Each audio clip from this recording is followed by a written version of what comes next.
Sunny day in Bujumbura. As we have been working together, Burundi Rugby League, Rugby à 13 cooperative, we're continuing with Burundi Rugby League education program. Today we're going to have a few minutes of English because we have to introduce leadership, the way we understand leadership in sports management and sports leadership. So today we're starting with a word from Tacitus, which says that reason and judgment are the quality of a leader. Reason. Why you reason? We have to have a reason to do something because we have to accept certain things. If you want to be a leader, you have to learn how to be a leader. That's why I think and I believe that when he means judgment, it's the way we perceive how things are being, we receive and transmit our knowledge to others, and how we distribute and manage the little thing and whatever we have in such a way that we keep our game in a good, serene, and healthy game of rugby league. And as we move forward trying to understand leadership in our game, especially in our areas we have what we call, how can I explain it? It's something we are born with. We can be a born leader, but it's not anymore accepted as we all wish it to be, because we have to get certificate, we have to get awards, because you cannot just be a referee because you've been playing rugby league. Now, you need to go and understand management, what implies to be a good manager of rugby league, because later or soon we meet challenges that needs to have certain knowledge. And evolution of the world shows us that it's very important to be educated in our own communities. As we always say that we have to read sometime because we have to share it, because sometimes people say that, oh, what did you do? For me, I don't have enough time to explain you what I did, but I'm going to read a small paragraph of our sports management courses that we've been preparing for the big thing. One key feature of sports operations on the field of play, and also the key to successful management of sports practice off the field, is leadership. Now you understand why we say referees have responsibility of players. That responsibility of players has to be on field and off field. And in our area where we have small communities that are really bind, even in a community, after the game, after rugby league, the referee stays the leader, the advisor, the wise man. Okay? Leadership must be provided in any industry to give direction and pull everyone together towards a common goal. That's what we're looking when in rugby league we say that we are leaders of the game. We have one objective: make sure that our people wants to learn the game. When they learn the game, they want to transmit the game to others who wishes to learn the game. This is the first small video for our meeting of the 17th of June 2020, and we'll be moving forward trying to explain continue with the responsibilities of referees and third judges, surely in French. And we will try to explain what is called Plan de Formation Fédéral. Plan de Formation Fédéral is the way we wish to see rugby league in a few years' time, when we'll still be there or not there. The game has to continue to educate its own people and educate those who wishes to play the game. By playing the game, it will bring some incentives that will push our young people that has touched the ball, because the most important is to touch the student ball. The student ball, it's very important to touch it if you really want to love the game. Because I'm using the word love because it's very important to love the game when you are still young. Okay? And one thing that is important when someone learns and wishes to be a referee, he has to be coachable. Because if you don't like something, you cannot be coached. I have a young Landry. They were on strike because they didn't want to say they were scared of diseases, because the diseases are carried by old people, and I'm an old man. Anyway, Burundi Rugby League stays with you, and we promise you we're going to teach the best, and the best will be delivering rugby league in our region. Je vous remercie beaucoup. C'est nous encore une fois, Burundi Rugby League, rugby à 13. Nous continuons avec notre programme de formation. Et ce programme de formation, bon, je dirais pour minimiser cela, c'est juste une lecture du règlement et expliquer ce qui se passe. Vous avez compris que dans les vidéos précédentes, nous avons parlé du ballon. Maintenant, nous allons parler du sifflet et son utilisation, qui est quelque chose de très très important, parce que c'est le sifflet qui commande. Le sifflet en commandant, il fait que vous maintenez l'ordre. En maintenant l'ordre, l'ordre part du sifflet, le coup de sifflet. Mais ce n'est pas un coup de sifflet pour commencer, mais c'est le sifflet de la paix. Un sifflet, c'est toujours une représentation de la paix, qu'il soit en bois, qu'il soit en plastique, qu'il soit en métal. Toute forme de sifflet représente, et quand vous l'entendez, le moment de commencer ce qui a commencé ou d'arrêter ce que nous sommes en train de faire. Et accepter, nous contrôlons un sport de combat, et un sport de combat en équipe. Ce n'est pas de la boxe, c'est un sport de combat en équipe, parce que les meilleurs de ce moment, je pense que les gens, les trésistes, je précise bien en bon français, les trésistes sont des bons combattants. Et nous continuons la lecture. Utilisation du sifflet. Quand est-ce qu'on utilise le sifflet? Au paragraphe 8.1, l'arbitre doit être muni d'un sifflet avec lequel il siffle le commencement et la fin de chaque mi-temps. En dehors de ces cas, l'arbitre sifflera pour arrêter temporairement le jeu. L'arbitre doit donner un coup de sifflet. Referee cannot just say, oh putain, excusez-moi le gros mot. L'arbitre doit siffler le début, la mi-temps et la fin. Et bien sûr, entre ces deux, c'est comme à la naissance et la mort.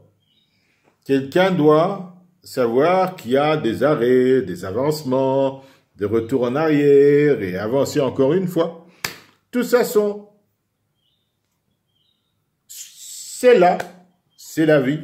Nous devons prendre ça comme ça, et sur le terrain, c'est pour ça que l'on dit que le rugby league ou le rugby en général, c'est un sport de la vie et une école de la vie.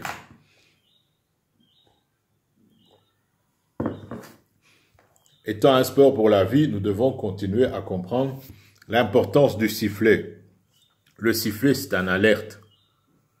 Le sifflet, il vous prévient. Il rentre dans votre cerveau ce que vous êtes en train de faire. Vous vous arrêtez.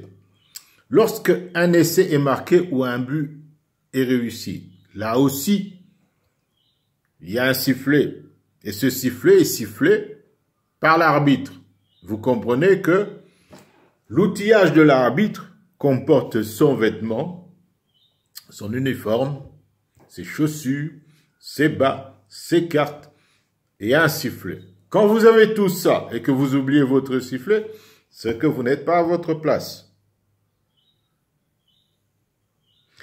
Et quand vous êtes juge de touche, vous avez tout ce que je viens de mentionner, même un sifflet, plus les drapeaux. D'accord? Lorsque le ballon est envoyé hors des limites du terrain, et on siffle. Lorsque le jeu reprend autrement que par une mêlée, un play de ball, lorsqu'il note une infraction aux règles du jeu, sauf si la règle du jeu peut être ou désavantagée du camp non fautif. D'accord? Lorsque la bonne conduite du jeu est perturbée car le ballon ou le porteur du ballon touche l'arbitre, un juge de touche ou toute autre personne ne participant pas au match ou tout objet qui ne se trouve pas normalement sur le terrain de jeu. Lorsqu'une irrégularité non prévue par les règles du jeu se produit et qu'une des deux équipes en tire injustement un avantage. Vous voyez que l'impartialité est bien présente dans le rugby league.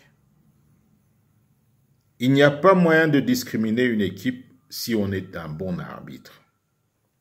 Lorsqu'un arrêt est nécessaire afin de faire respecter les règles du jeu ou pour toute autre raison. Au chapitre 8.2, au paragraphe 8.2, lorsque l'arbitre arrêtera le jeu pour donner un avertissement à un ou plusieurs joueurs, il indiquera que les arrêts de jeu ont été déduits et signalera la reprise du jeu en sifflant. Il arrivera un jour que quand vous êtes en train d'arbitrer, vous arrêtez le jeu, le capitaine de l'autre côté vient se plaindre, de l'autre côté vient s'expliquer, un joueur de l'autre côté commence à raconter des histoires, le match reprendra qu'après votre coup de sifflet. J'espère que vous comprenez cela. Maintenant, quel genre de notes pouvons-nous avoir sur le cas de l'utilisation du sifflet? Un coup de sifflet accidentel, ça arrive. Il arrive que vous êtes en train de regarder la conduite du match, et vous êtes en train de voir comment le match se passe par la conduite.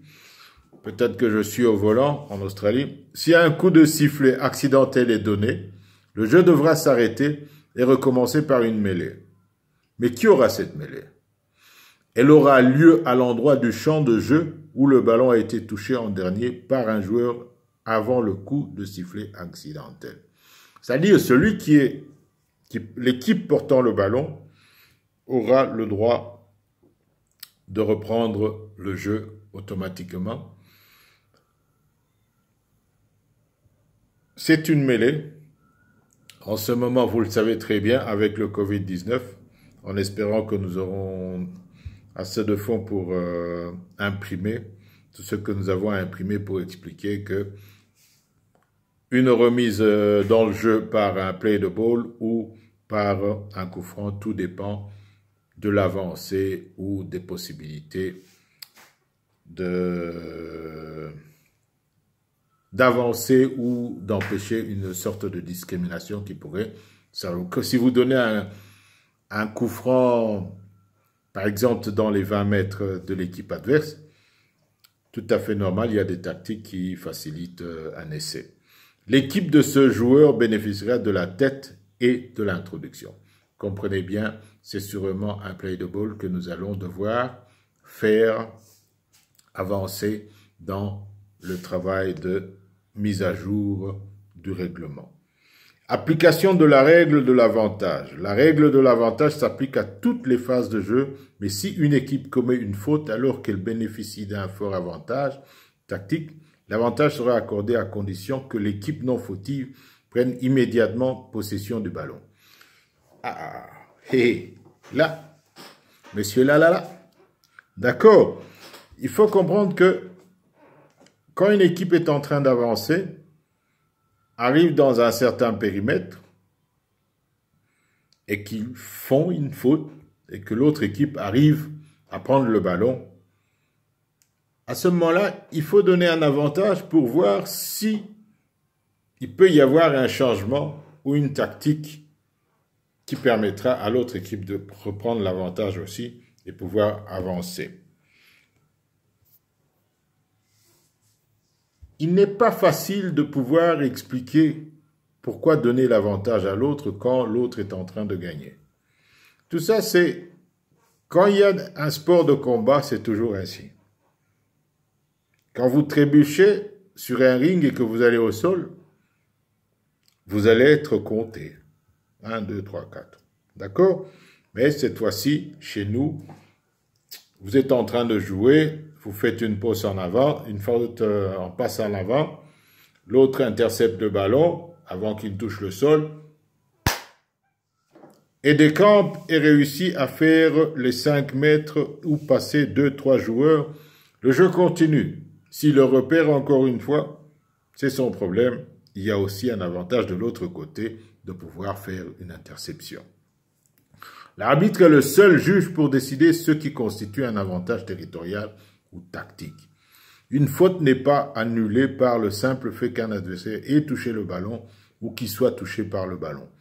Pour que le jeu puisse se poursuivre, il faut que l'adversaire ait eu une occasion raisonnable de bénéficier d'un avantage ou du moins qu'il ait essayé d'en tirer profit. L'application de la règle de l'avantage n'empêche pas l'arbitre de prendre par la suite la décision qui lui semble appropriée à l'encontre du joueur fautif. Vous avez compris que dans le jeu, il peut y avoir un retour à la faute. Le retour à la faute est très très important et des fois source de dérangement du cours du jeu. D'accord? Changement de décision. Lorsque l'arbitre se prononce sur un fait, il ne pourra pas par la suite changer d'avis. Cependant, il peut revenir sur une décision qu'il a prise si des brutalités dont il n'avait pas connaissance lui sont rapportées par un juge de touche. Vous comprenez que le retour à la faute dépend aussi de la compréhension et de ce que le juge de touche aura vu qui pourrait le rappeler. Voilà, oh, c'est pas un play de ball, mais plutôt il faut leur donner une pénalité car tel joueur a fait ceci, ceci, ceci, ceci.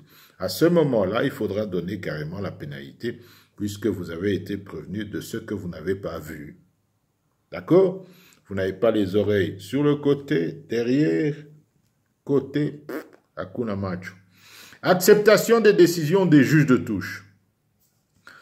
L'arbitre acceptera les décisions d'un juge de touche officiel relatif à la touche d'en but ou les tirs au but.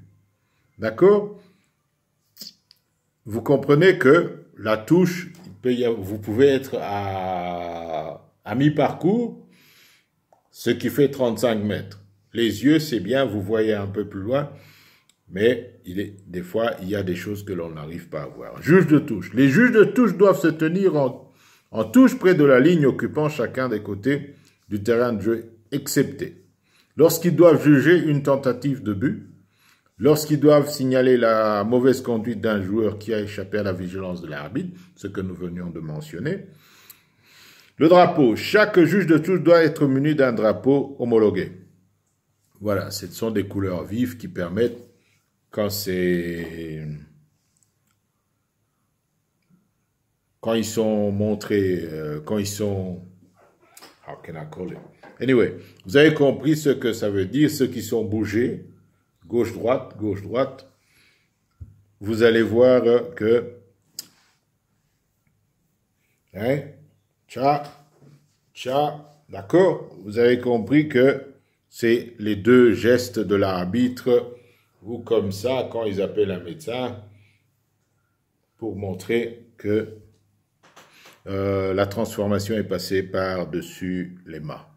D'accord? Faute de l'équipe attaquante. Si l'équipe attaquante commet une faute alors qu'elle occupe une position territoriale très favorable, l'arbitre arrêtera le jeu rapidement, à moins que le camp défendant ne s'empare immédiatement du ballon. C'est ce que nous venons d'expliquer, la loi de l'avantage. En effet, un ballon perdu ne peut être considéré comme un avantage pour l'équipe qui est en faible position de défense.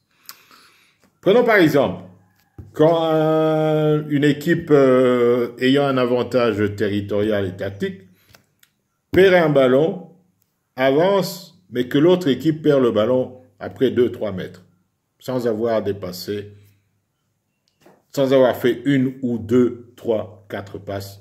Normalement, l'arbitre a le droit de revenir à la faute et pénaliser l'équipe ayant un avantage, une position territoriale ou tactique très favorable. L'application de la règle de l'avantage n'empêche pas l'arbitre de prendre par la suite la décision qui lui semble appropriée à l'encontre du joueur fautif. Laissez accorder. L'impossibilité de changer d'avis décrit par le paragraphe 9 ci-dessus ne s'applique pas lorsqu'un essai est marqué. En effet, dans ce cas, l'arbitre aura d'abord consulté du regard les juges de touche avant d'accorder l'essai. Qu'est-ce que ça veut dire? Par exemple, une équipe qui avait un avantage tactique et territorial, qui perd son ballon, l'autre équipe file et marque, sans avoir fait une passe ou quoi que ce soit. Si c'est un essai, on l'accorde, on ne revient pas à la faute. D'accord? Juge de touche sous le contrôle de l'arbitre. Un juge de touche est à tout moment sous le contrôle de l'arbitre.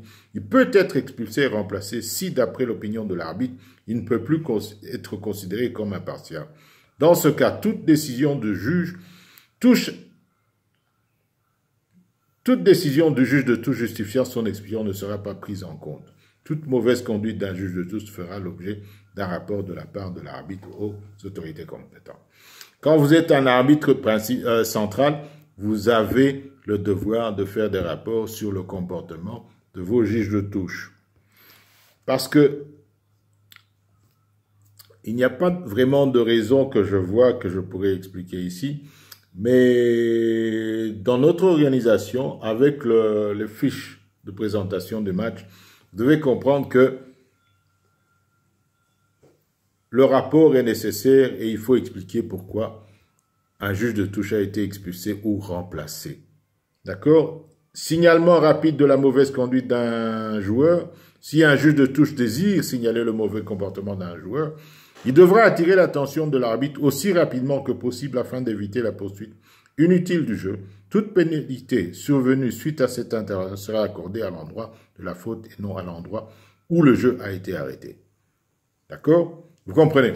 Il fait une faute ici, il continue, l'arbitre voit la faute à 3-4 mètres plus loin. Normalement, on sanctionne à partir de là où la faute a été commise. D'accord? Pas d'intervention injustifiée. Un juge de touche ne doit pas intervenir inopportunément pour signaler des incidents qui, de toute évidence, ont été déjà vus par l'arbitre. Vous comprenez ce que ça veut dire et tout cela font que nous continuons à former, à rappeler, parce qu'il est important de rappeler les gens parce qu'il faut des mises à jour à chaque moment et à chaque instant. Indication de la touche. Le juge de touche devra indiquer où, quand le ballon est sorti en touche, en levant son drapeau en face du point de sortie, excepté dans le cas de touche directe. Dans ce cas, le juge de touche doit indiquer qu'aucun gain de terrain n'a été acquis par le botteur. Il signera la touche directe en agitant le drapeau au-dessus de la tête et en accentuant ce mouvement dans la direction de la ligne de but du botteur. Ça, nous allons continuer cela au niveau suivant. Indication de la touche dans but. Si le ballon sort en touche dans but, le juge de touche devra agiter le drapeau sous la taille devant lui et l'autre main devra montrer du doigt soit les poteaux de but, soit la ligne des 20 mètres, selon l'endroit où le jeu devra reprendre. Mémorisez ça. Ça, c'est la partie à mémoriser. Il faudra attendre que vous ayez atteint le niveau pour une explication plus approfondie du drop-out, du remise en jeu à 20 mètres, de la mêlée à 10 mètres. Tout ça sont des choses plutôt le play de ball à 10 mètres. Jugement des tentatives de but. Les juges de touche doivent assister l'arbitre dans le jugement des tirs au but. C'est-à-dire quand il y a pénalité et qu'il faut tirer entre les mains pour gagner un avantage de points. Indication des 10 mètres. Quand un coup de franc est joué, le juge de touche côté coup franc se placera près de la ligne de la touche à la marque de la pénalité, alors que l'autre juge de touche et l'arbitre se placeront à 10 mètres pour servir de repère à l'équipe qui doit se retirer. Vous savez très bien que nous marquons les 20 mètres, 30 mètres. Vous voyez que les 10 mètres, quand le ballon est sorti de l'autre côté, le juge de touche a le rôle d'être un poteau de signalisation, excuse-moi de l'expression. Enquête officielle. Dans le cas où des événements relatifs à un match doivent faire l'objet d'une enquête officielle, l'arbitre et les juges de touche se limiteront à faire un rapport aux autorités officielles et s'abstiendront de formuler toute critique ou commentaire par toute autre voie. D'accord? Ce que nous pouvons insister dessus, c'est le ballon rabattu dans le terrain de jeu, c'est-à-dire qui a bondi à l'extérieur et qui revient. Un juge de touche ne doit pas lever immédiatement son drapeau quand le ballon passe au-dessus d'une ligne dans la mesure où ce ballon peut revenir sur le terrain de jeu, soit par l'effet du coup de pied, soit à cause du vent. En effet, si le ballon retombe sur le terrain de jeu, le jeu se poursuivra. D'accord? Rebound, pop. Tout ça, c'est next level pour Phil Smith. Décision controverse. Si une décision prise par l'arbitre semble devoir donner lieu à controverse, l'arbitre pourra expliquer les raisons qui ont motivé son choix afin d'éviter tout malentendu ou controverse inutile.